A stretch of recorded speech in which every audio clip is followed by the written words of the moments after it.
नमस्कार दोस्तों, स्वागत है आपके अपने यूट्यूब चैनल पर। आज हम एस पी एम सी आई आईजीएम नोएडा की जो वैकेंसी निकली है उसका मॉक टेस्ट सीरीज लाए हैं ऑल यूनिट के लिए, जो कि 50 एमसीक्यू का एक हमारा सेट होगा।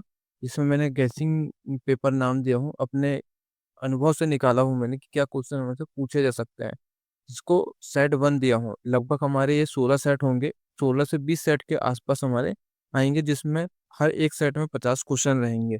जैसे जैसे सेट बढ़ते जाएंगे क्वेश्चन का स्तर और बढ़ते जाएगा, और इसमें लगभग एक सेट में 50 क्वेश्चन रहेंगे, लेकिन उसमें अलग से क्वेश्चन डालूंगा, जो कि एक सीरीज हमारी 150 से 200 क्वेश्चन की बनेगी। तो आइए शुरू करते हैं हमारा आज का हमारा वीडियो। पहला क्वेश्चन है, भी ब्लॉक का उपयोग गोल जॉब को पकड़कर रखने के लिए किया जाता है। इसमें एक भी ग्रुप होता है जो आमतौर पर होता है। अच्छा, एक चीज ध्यान रखना है, आप जो क्वेश्चन करते जाएंगे तो उसको अपना नंबर स्कोर देखते जाना कि कितने क्वेश्चन आपके सही हो रहे हैं। ठीक है, ताकि पेपर का जो लेवल होगा उससे आप अनुमान लगा लो कि आपके कितने नंबर के क्वेश्चन सही हो सकते हैं पेपर में। तो इसका ऑप्शन दिया है 30 डिग्री, 60 डिग्री, 90 डिग्री या 40 डिग्री, 120 डिग्री। तो इसका सही आंसर क्या होगा, आप बताओ कि बी ब्लॉक का जो ग्रुप होता है वो कितने डिग्री का होता है।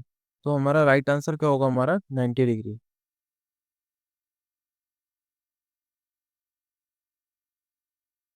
नेक्स्ट है, एक स्क्राइबर का पॉइंट कौन होता है। 30 डिग्री, 60 डिग्री, 5 से 10 डिग्री और 12 से 15 डिग्री। तो इस कमेंट करके बताओ इसका सही आंसर क्या होगा हमारा। स्क्राइबर का पॉइंट जो होता है 12 से 15 डिग्री के बीच में ग्राइंड किया होता है।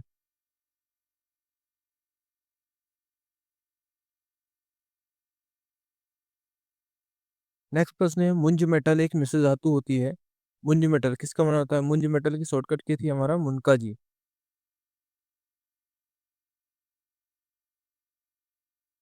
क्या बनाया था हमने, मुनका जी। मुंह से बन गया मुंज मेटल, का से बन गया कॉपर और जी से बन गया जिंक। तो कॉपर और जिंक कहाँ मिल रहा है, हमारा ऑप्शन एक में मिल रहा है। ठीक है, तो सही आंसर क्या हो जाएगा हमारा, ऑप्शन ए। इसकी शॉर्ट ट्रिक क्या बनाई, व्हाइट मेटल की शॉर्ट ट्रिक क्या बनाई थी हमने। व्हाइट कलर में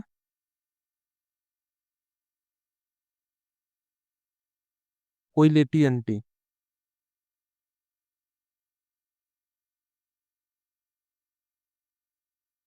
व्हाइट कलर में कोई लेटी अंटी। का से बन गया कॉपर, ले से बन गया लेड, टी से बन गया टीन और एंटी से बन गया था एंटीमनी। तो व्हाइट मेटल किससे बन के बना था, कॉपर, लेड, टीन, एंटीमनी से। ठीक है, हमें याद रखना है ये। वैसे पीतल का क्या था हमारा, पीतल का था पिताजी।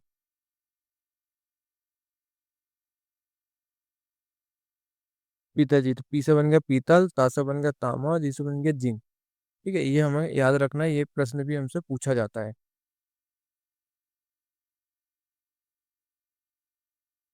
अगला प्रश्न है, मोनल मेटल धातु होती है। ऑप्शन देखो क्या है, निकिल एल्यूमिनियम से, निकिल और कॉपर से, निकिल क्रोमियम से या निकिल और जिंक से। इसका कमेंट करके बताओ क्या होता है हमारा मोनल मेटल। तो मोनल मेटल जो होता है निकिल और कॉपर से मिलकर बना होता है। ठीक है, ऑप्शन हमारा बी यहाँ पर सही होगा।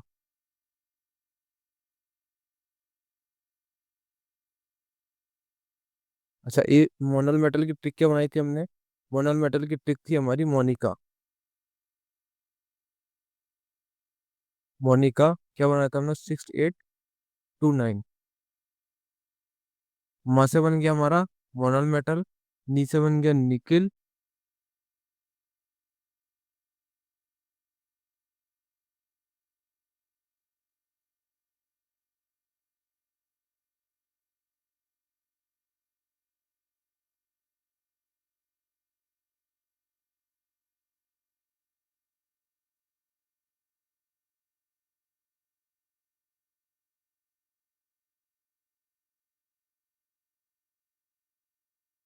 क्या ट्रिक बनाई थी मोनल मेटल से मोनिका।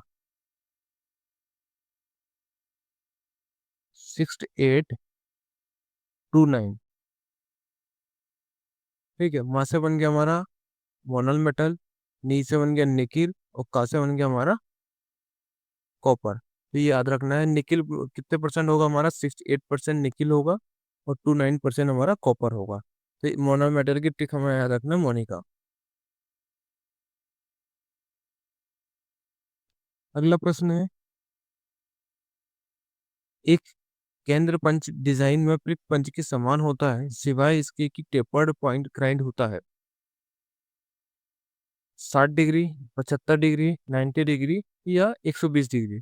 तो सेंटर पंच का पॉइंट कोण कितने डिग्री का होता है? तो सेंटर पॉइंट कितने डिग्री का होता है हमारा? 90 डिग्री का होता है। ठीक है, डॉट पंच जो होता है 60 डिग्री का होता है। ये प्रश्न पिछले बार आईजीएम में पूछा गया है, ये ध्यान रखना आप। ठीक है, पिछले बार के आईजीएम के पेपर में पूछा गया है ये।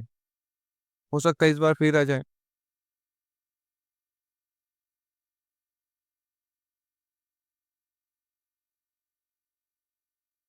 ठीक है, नेक्स्ट प्रश्न है, बर्नियर हाइट गेज का लिस्ट काउंट होता है। बर्नियर हाइट गेज और बर्नियर कैलिपर का दोनों का सेम होता है। तो इसका ऑप्शन देखते हैं हम। 0.01, 0.01 किसका होता है? हमारा माइक्रोमीटर का। माइक्रोमीटर का कितना होता है? 0.01। बर्नियर हाइट गेज का कितना होता है? 0.02। ऑप्शन बी हमारा यहाँ पर सही होगा। अगला प्रश्न देखते हैं हम, एक बर्नियर हाइट गेज का साइज किसके द्वारा निर्धारित किया जाता है? बर्नियर हाइट गेज का साइज निर्धारित किया जाता है बीम की चौड़ाई से, बीम की ऊंचाई से, हाइट गेज का वजन से और स्काइबर के साइज से। तो सही आंसर क्या होगा? कमेंट करके बताओ आप। वर्नियर हाइट गेज का साइज लिया जाता है किससे? बीम की ऊंचाई से। ऑप्शन बी हमारा राइट होगा।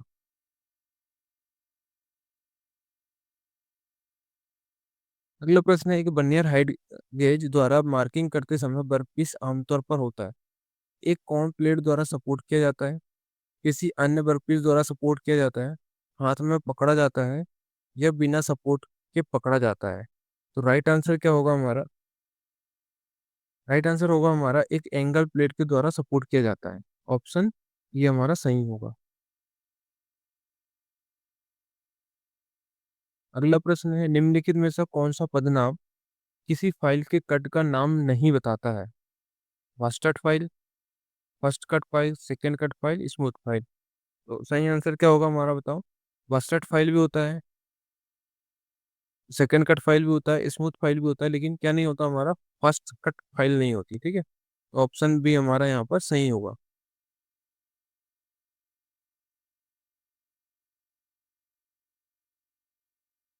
अगला है, एल्यूमिनियम की फिनिशिंग के लिए फ्लैट चीजर का कटिंग कौन होता है?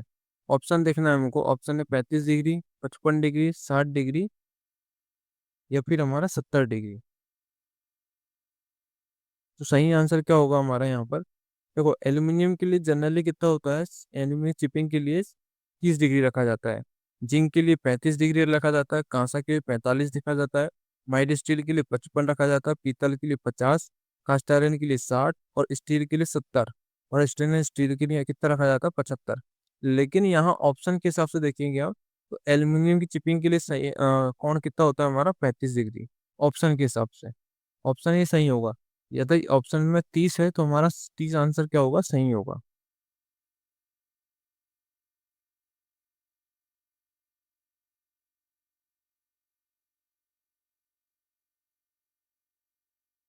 अगला प्रश्न देखते हैं, निम्नलिखित में से कौन सा मटेरियल रास्कट से काटा जा सकता है? ऑप्शन ए है हमारा स्टील, ऑप्शन बी है कास्ट आयरन, सी है लकड़ी और डी है ब्रास। तो बताओ सही आंसर क्या होगा हमारा? कौन सा मटेरियल रास्कट से काटा जाता है? तो रास्कट से काटने के लिए हमें जो मटेरियल की शॉर्ट ट्रिक रहती है वो याद रखना है। रास्कट की लस्सी कर्व कट के साथ पिए। ठीक है, रास्कट की लस्सी कर्व काट के साथ पिए। रास्कट, रास्कट का उपयोग ला से बन गया लेड और सा से बन गया सीसा। ठीक है, लेड और सीसा के लिए किसका उपयोग करते हैं हम? रास्कट का उपयोग करते हैं। ठीक, लेड भी, ला से लेड बन गया, ला से लकड़ी बन गया, सा से सीसा बन गया। और कर्व कट के साथ पिए, तो कर्व कट का उपयोग कहाँ करते हैं हम? सोल्डर, तांबा, पीतल और एल्यूमिनियम के लिए कर्व कट का उपयोग करते हैं। तो यहाँ पर ऑप्शन में देखो क्या है? स्टील, कास्ट आयरन, लकड़ी और ब्रास। तो रसकट का उपयोग, सही आंसर क्या होगा हमारा? लकड़ी के लिए। Option C. और एक और प्रश्न पूछता है इसमें से, रसकट के दांते जो होते हैं त्रिभुज के आकार में कटे होते हैं और अर्धगोलाकार फाइल होती है। आकार में अर्धगोलाकार होती है। अगला प्रश्न है, आपको एक एल्युमिनियम ब्लॉक को समतल फिनिश में काटना है, निम्नलिखित फाइलों में से कौन सी सबसे उपयुक्त होगी? Single file, single cut file, double cut, रास कट या कर्व कट? तो एल्यूमिनियम ब्लॉक को फिनिश करने के लिए किसका उपयोग करते हैं हम? सिंगल कट फाइल का उपयोग करते हैं। ऑप्शन ये हमारा सही होगा।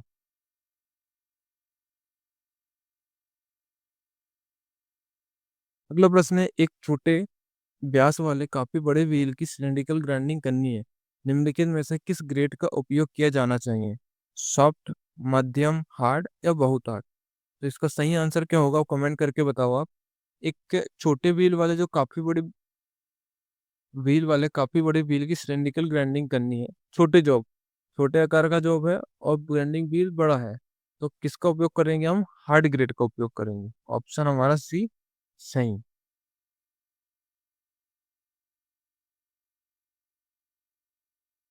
अगला है, हेक्सा ब्लेड के दांते क्यों सेट किए जाते हैं?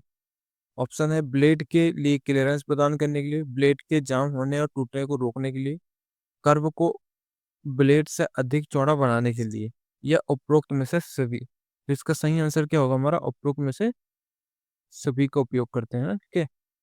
दांते सेट करने के लिए सभी कारण होते हैं जिसके दांते सेट किए जाते हैं।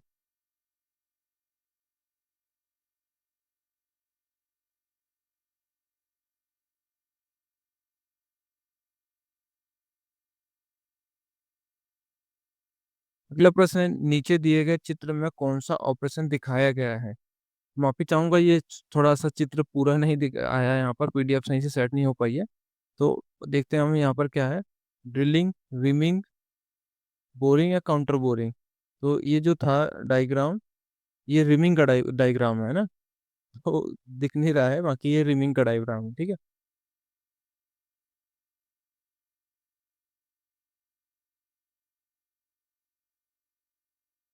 अगला है, ग्राइंडिंग व्हील बनाने के लिए निम्नलिखित में से क्या उपयोग किया जाता है?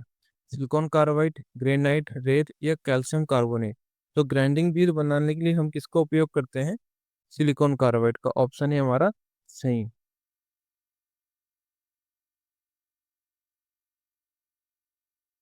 अगला प्रश्न है, निम्नलिखित में से कौन सा मटेरियल हैंडलिंग उपकरण नहीं है? क्रेन, लिफ्ट, टोंक्स या फिर हॉस्ट? सही आंसर क्या बताओ कमेंट करके आप। क्या होगा? क्रेन होगा, लिफ्ट होगा, टोंक्स हो गया या हॉस्ट हो गया? लिफ्टिंग हैंडलिंग उपकरण नहीं है। तो हैंडलिंग उपकरण क्या नहीं होता हमारा? टोंक्स। ऑप्शन सी हमारा सही। अगला प्रश्न जो कि इसरो में भी पूछा गया है, इनमें से किसे व्यक्तिगत सुरक्षा माना जाता है? ऑप्शन है मशीन को साफ रखना, अपने काम पर ध्यान केंद्रित करना, गैंगवे ऑफ फर्श साफ रखना, टूल को उनके उचित स्थान पर रखना? इसका सही आंसर होगा हमारा अपने काम पर ध्यान केंद्रित करना। Option B.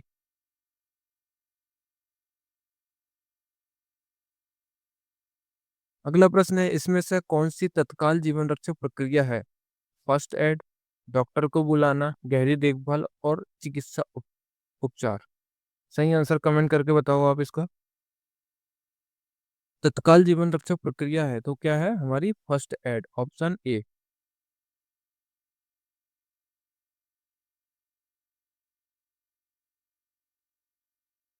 नेक्स्ट प्रश्न, चित्र में दिखाए गए सुरक्षा चिन्ह का नाम बताइए। तो ध्यान से देखो, ये सुरक्षा चिन्ह दिखाया गया हमको, इसका नाम बताना है, ये क्या है? हम नीचे देखते हैं ऑप्शन।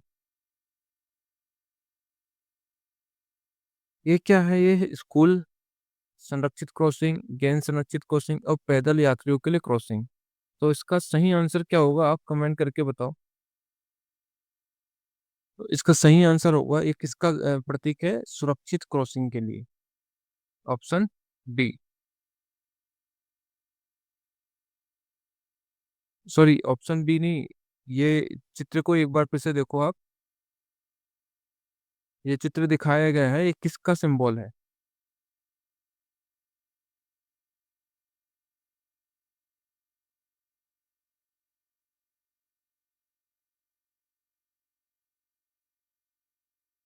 ये जो है गैर सुरक्षित क्रॉसिंग का सिंबल होता है ना। ऑप्शन सी हमारा सही होगा, बी नहीं, ऑप्शन सी सही होगा, ठीक है।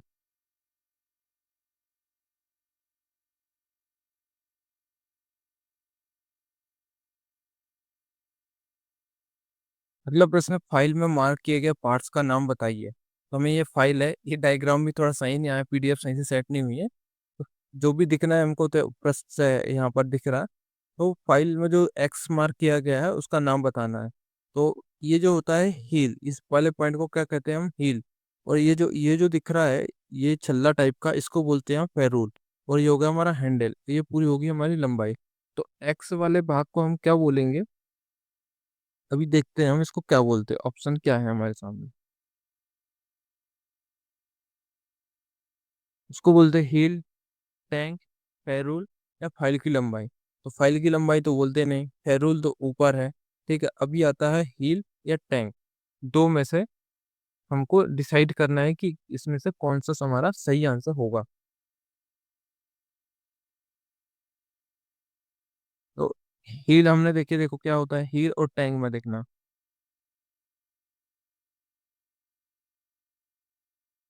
ये हमारा हील हो गया, और टैंक इस वाले भाग को कहते हैं ना, ये उधर पीछे वाले भाग को हम क्या बोलते हैं, टैंक। ये जो होगा हील, और ये पूरा भाग हो गया हमारा टैंक। तो इसका सही आंसर क्या होगा हमारा, ऑप्शन बी। एक्स की मार्क का नाम क्या है हमारा, टैंक। अगला प्रश्न है, कौन सा मार्किंग मीडिया जहरीला होता है। White wash, Persian blue, copper sulphate, या सेलुलोज रेक्टुला।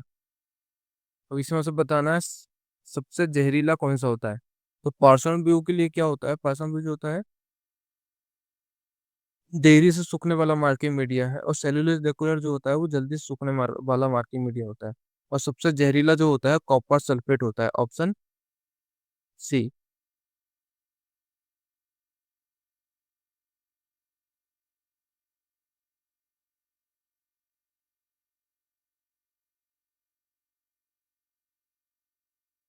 नीचे दिखाई गई 22 का नाम बताइए। ये भी थोड़ा याद ही आई है, जब मैं इसकी पीडीएफ डालूंगा तो पीडीएफ में पूरा प्रॉपर सही करके आपको दूंगा। अभी ये इसमें देख लीजिए आप, तो ये क्या है, 22 का नाम बताइए। तो ये जो 22 होता है ये हैंड वाइस है, ठीक है। ऑप्शन में देखो, pin vice, pipe vice, hand vice और क्यूब रिलीज वाइस। तो ये जो होती है हमारी हैंड वाइस। अगला प्रश्न जो कि इसरो में भी पूछा गया है, कोनों जोड़ों पर मटेरियल को स्कोर बनाने के लिए किस चीजल का उपयोग किया जाता है। Flat chisel, cross cut chisel, diamond point chisel, या राउंड नॉच चीजल। तो इसका सही आंसर बताओ हमारा क्या होगा। कोनों और जोड़ों को मटेरियल को स्कोर बनाने के लिए हम किसका उपयोग करते हैं,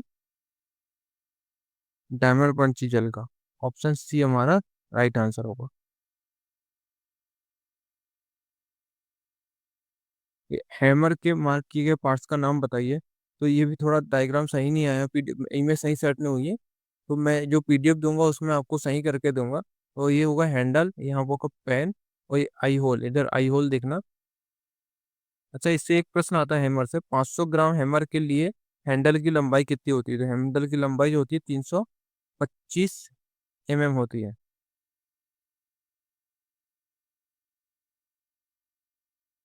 ठीक है, अभी क्या क्वेश्चन था वो तो ध्यान नहीं है, देखना है इसमें ना। अगला है, थ्रेड का माइनर व्यास क्या है। थ्रेड का माइनर व्यास, अभी हमारी इस तरीके की थ्रेड होती है, ठीक है।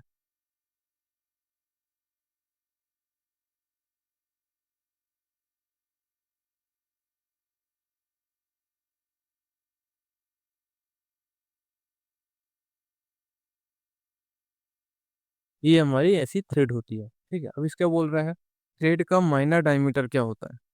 तो थ्रेड का माइनर डायमीटर जो होता है, ये जो ऊपर वाला जो क्रेस्ट होता है, ये क्रेस्ट और ये क्रेस्ट, ये क्या होगा हमारा मेजर डायमीटर, ठीक है। और मेजर डायमीटर में से, अब माइनर डायमीटर क्या होता है, माइनर डायमीटर मतलब इस डायमीटर की बात कर रहा हूँ, ये जो डायमीटर है ना इसकी बात कर रहा है। अभी ये क्रेस्ट और रूट, इसकी लंबवत दूरी निकालेंगे, ये क्या होगा, गहराई। तो एक गहराई ये होगी और एक गहराई ये होगी, ठीक है। तो मेजर डायमीटर में से दो गहराई को हम यदि घटा देंगे तो क्या निकल जाएगा हमारा माइनर डायमीटर। ठीक, समझ में आया आपको? यदि मेजर व्यास में से दो गहराई को, एक गहराई ये एक गहराई ये, इसको घटा देते हैं हम, क्या निकलेगा हमारा माइनर डायमीटर। तो माइनर डायमीटर का फॉर्मूला क्या होगा देखो, major diameter minus two into pitch. Two into pitch तो होता है, घटाना नहीं है हमारे को, गहराई को घटाना। गहराई किसमें मिल रही है? अच्छा, इसमें मिल रही। तो देखो, इसमें प्लस है, प्लस नहीं होगा, इनको घटाना है, तो सही आंसर क्या होगा हमारा? ऑप्शन डी, मेजर व्यास माइनस टू गहराई।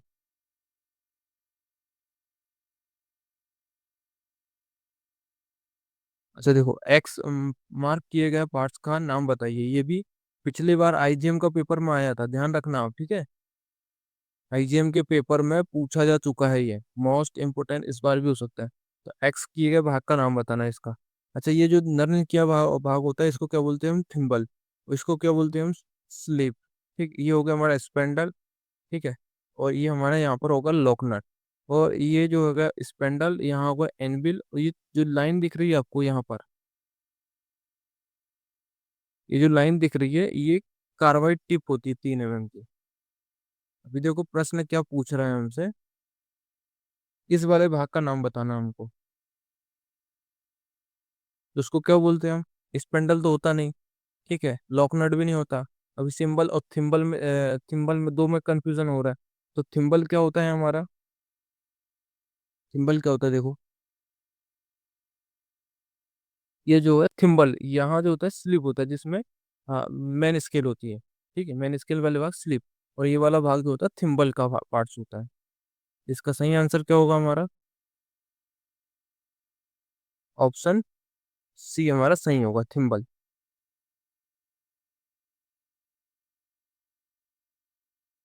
अगला प्रश्न है, एक्स मार्क किए गए पार्ट्स का नाम बताना है। तो ये जो वर्नियर हाइट गेज है, इसमें इस भाग का नाम बताना है, ये क्या होती है। चलो ऑप्शन देखते हैं हम क्या बोलते हैं उसको। Beam, main scale, fine adjusting screw, या fine adjusting slide.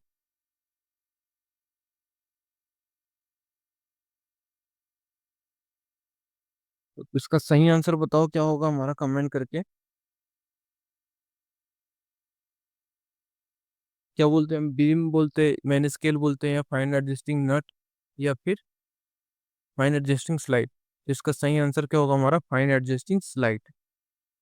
Option D हमारा सही होगा।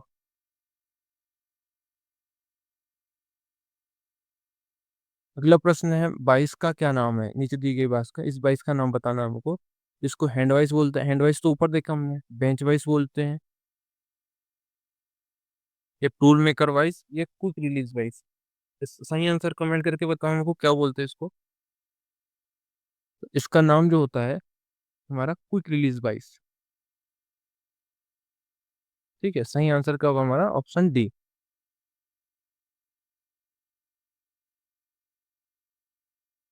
अभी दिया एक्स मार्क किए गए पार्ट्स का नाम बताना है, ठीक है। तो ये अभी देखो, ये हो गया हील, ये हो गया टैंक, ये फेरूल हैंडल, और यहाँ टिप हो गया। और ये था एज बोलते हैं इसको, ठीक है। इसको क्या बोलते हैं हम? एज।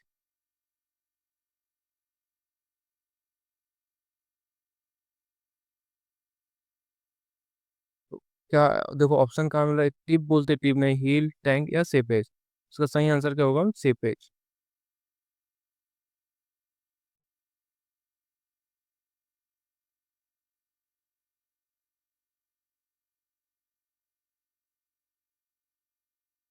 अगला प्रश्न है, किस मार्किंग मीडिया को रफ फोर्जिंग और कास्टिंग पर लगाया जाता है? White wash, Persian blue, copper sulphate, या सेलुलोज नेकुलर। पर्सियन ब्लू जो होता है देरी से सूखता है, कॉपर सल्फेट जहरीला होता है, सेलुलोज नेकुलर जल्दी सूखता है। और रफ और कास्टिंग वाले भाग में हम किसका उपयोग करते हैं? व्हाइट वॉश का उपयोग करते हैं।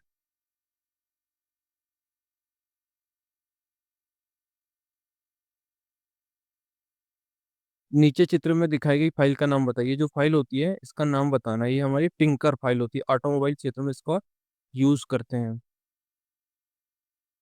ऑप्शन देखो क्या है, riffler file, tinker file, barrette file, या क्रॉसिंग फाइल। इसका सही आंसर क्या होगा हमारा? Tinker pipe. Option B. अगला प्रश्न है, कंड्यूम्ड या अन्य पतली धातु की चादरों को काटने के लिए हेक्साब्लेड की पिच क्या होती है? 0.8, 1, 1.4 या 1.8? तो पतली ट्यूब को काटने के लिए हम हेक्साब्लेड की पिच कितनी रखते हैं?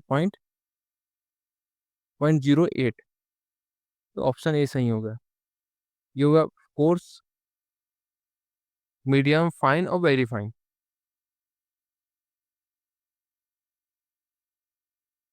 अगला प्रश्न है, विभिन्न प्रोफाइल को काटने के लिए किस धातु कटिंग सां का उपयोग किया जाता है? विभिन्न प्रोफाइल को काटने के लिए किस कटिंग सां का उपयोग करते हैं? पावर सां का? नहीं। सर्कुलर सां का? नहीं। अगला है कंटूर सां या क्षैतिज सां। तो इनमें से किसका उपयोग करते हैं? विभिन्न प्रोफाइल में काटने के लिए किसका उपयोग करते हैं? कंटूर सां मशीन का उपयोग करते हैं। नीचे देखो क्या है, इस चीजल का नाम बताना। इस चीजल का नाम बताना क्या है? तो हमारी ये क्या है? बेब चीजल। इसको क्या बोलते हैं हम? बेब चीजल। ठीक है, चलो ऑप्शन में देखते हैं कहीं मिल रहा है बेब चीजल। ऑप्शन बी हमारा यहाँ पर सही होगा, बेब चीजल। क्रॉसकट चीजल को कीवे काटने के लिए उपयोग करते हैं। ठीक है। और डायमंड पॉइंट का उपयोग करते हैं भी ग्रुप बनाने के लिए, डायमंड पॉइंट का उपयोग करते हैं।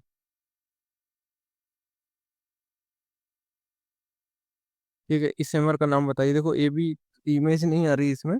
तो एक क्रॉस पेन हैमर का अच्छा, क्रॉस पेन हैमर में है, जो पेन होती है हैंडल के क्रॉस में होती है, और स्टेट पेन हैमर में स्टेट है होती है। ठीक है। इसका पीडीएफ में देखना इसका क्या है। अगला प्रश्न है, छेद में रिवेट डालने के बाद प्लेटों को एक साथ लाने के लिए क्या उपयोग किया जाता है? रिबीट, छेद में रिबीट डालने के बाद प्लेटों को एक साथ लाने के लिए किसका उपयोग करते हैं? ड्रिफ्ट का, डॉली का, रिबीट सेट का या मार्किंग टूल का? तो सही आंसर क्या होगा हमारा? कमेंट करके बताओ इसका। रिबीट सेट को, प्लेट को पास में लाने के लिए हम किसका उपयोग करते हैं? रिबीट सेट का। ड्रिफ्ट का उपयोग कहाँ करते हैं? प्लेटों को अलाइन करने के लिए। डॉली का उपयोग करते हैं शेपिंग करने के लिए। और कॉकिंग टूल जो होता है, सॉरी, पुलिंग टूल जो होता है, लीक प्रूफ बनाने के लिए इसका उपयोग करते हैं।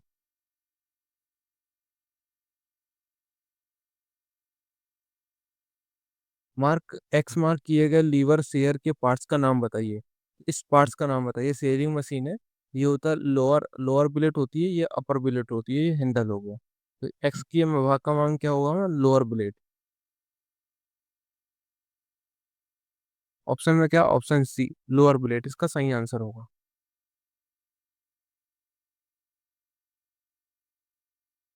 नीचे दिखाए गए सीट मेटल ऑपरेशन का नाम बताइए। ये सीट मेटल ऑपरेशन है, इसका नाम बताना हमको। ऑप्शन है हमारे पास ग्रूविंग, नॉचिंग, बेंडिंग या फोल्डिंग। इसका सही आंसर क्या होगा? कमेंट करके बताओ। इसका सही आंसर होगा हमारा ग्रूविंग। Option A.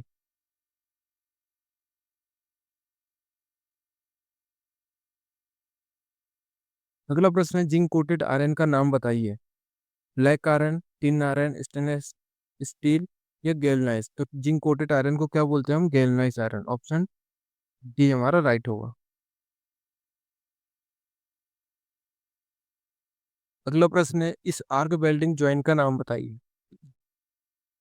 देखो ये जो प्लेट है, इस प्लेट के बीचों बीच में रखी है। ठीक है। इसका नाम बताना हमको, इसका नाम क्या हो? इसको क्या बोलते हैं हम? Flash corner joint, single plate left joint, या हाफ ओपन कॉर्नर जॉइंट, या फुल ओपन कॉर्नर जॉइंट? तो ये जो हाफ ओपन कॉर्नर जॉइंट है, ऑप्शन सी हमारा सही होगा।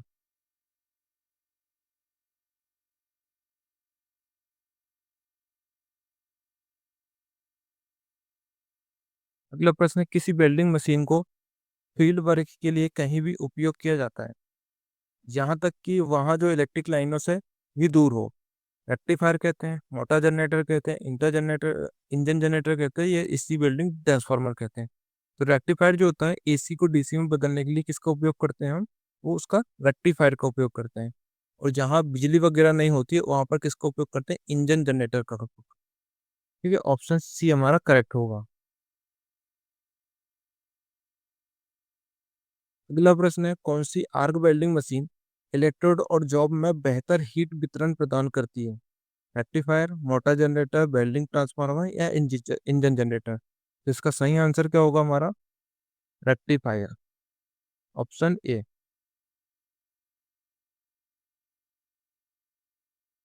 अगला प्रश्न है, एसिटिलीन गैस सिलेंडरों को किस रंग से रंगा जाता है?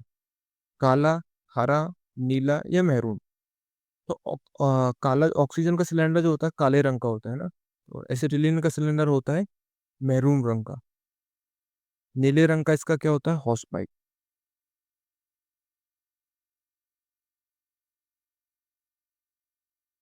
अगला प्रश्न है, एक टूटे हुए स्टड को निकालने की कौन सी विधि नीचे चित्र में दिखाई गई है? ये जो विधि है इसको ध्यान से देखना है हमको, कौन सी विधि दिखाई गई? ये हमारा पंच हो गया, ये हैमर हो गया। तो कौन सी विधि दिखाई गई? पंच और हैमर विधि। ऑप्शन है, इजी आउट विधि, पंच विधि, छेद ड्रिल करके करके विधि, और स्क्रू एक्सट्रैक्टर टेप पंच का उपयोग करके विधि। तो ये हमारा क्या दिखाई गई? स्क्रू पिट पंच विधि। ऑप्शन बी हमारा सही आंसर होगा।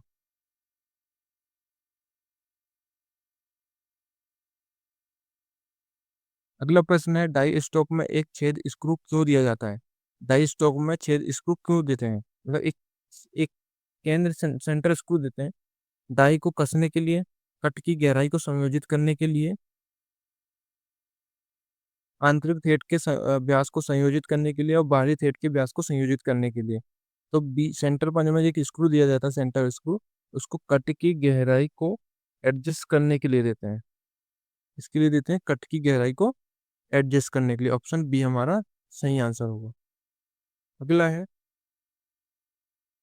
चित्र में दिखाए गए मार्क में एक्स भाग का नाम बताइए। इस भाग का नाम बताना है हमको ना, इसको क्या बोलते हैं? तो देखो, ये क्या बोल रहा है? बेसिक लाइन, ये होगी हमारी जीरो लाइन। जीरो लाइन हो गई। यहाँ पर ये होगा बेसिक साइज। बेसिक साइज में ये क्या हो रहा? अपर मिनिमम क्या हो रहा? Minimum limit. ये जो हो गया मिनिमम लिमिट, और यहाँ हो गई मैक्सिमम लिमिट। तो ये क्या बोल रहा है कि जीरो लाइन और अधिकतम लिमिट, बेसिक साइज और अधिकतम लिमिट साइज के अंतर को क्या बोलते हैं? इसको क्या बोलते हैं हम? अधिकतम विचलन।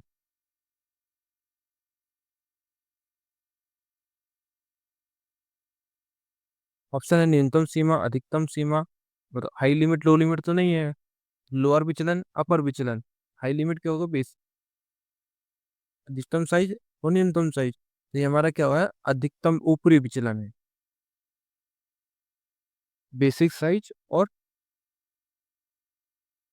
बेसिक साइज और अधिकतम लिमिट साइज को क्या बोलते हैं हम? उच्चतर विचलन।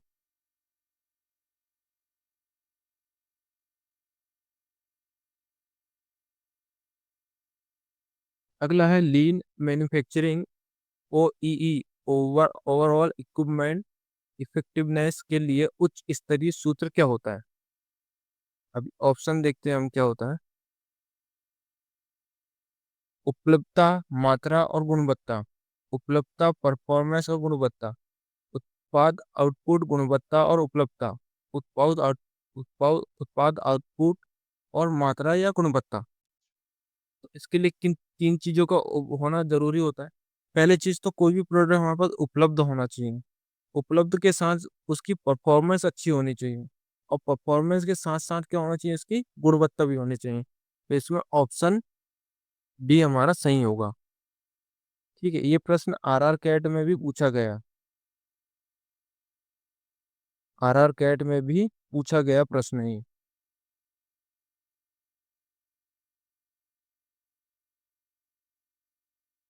असेंबली करने के तकनीक की विधि को पहचाना। ये जो तकनीक है, ये क्या किसको दर्शाती है हमको? अब ये ऑप्शन में देखना है ना। ये डबलिंग को दर्शाती है, पिनिंग को दर्शाती है, पैनिंग को दर्शाती है, या स्टैकिंग को दर्शाती है? तो ये जो हमारी डबलिंग को दर्शाती है ना।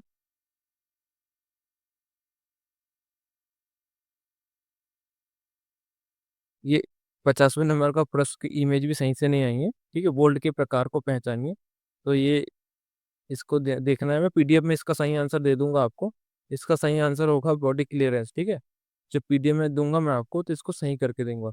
तो ये जो था मेरी S P M C L IGM की, जो अभी 1 जुलाई को जो पेपर होना है, 1 जुलाई के पहले पहले लगभग 16 से 20 सेट आपको उपलब्ध करा दिए जाएंगे। यदि आपको मेरी मेहनत अच्छी लगती है, क्योंकि रात में 2-2 3-3 बजे तक हमको पीडीएफ बनाना पड़ता है, तो ये आपको अच्छा लगे तो मेरे वीडियो को लाइक शेयर और सब्सक्राइब जरूर करिएगा। धन्यवाद।